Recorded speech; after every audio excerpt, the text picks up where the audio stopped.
leo ni kwamba nota mshatoka, nota tatu.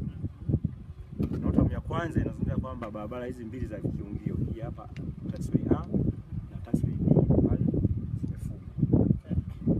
Nota ya pili inazungumzia kwamba eneo hili la mashariki mwa hapo nalo limefungwa.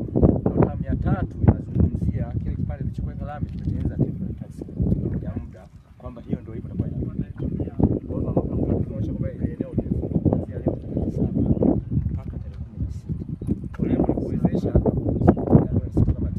kuwezesha kazi za hapa, ambapo kuna kazi mbili tofauti. Kazi ya kwanza unaona kifanya kicho cha pale mpaka upande huu hapo, ambapo ni taxiway.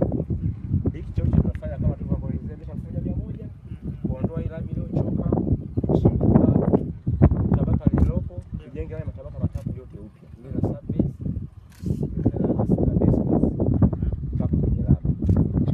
Kipande cha katikati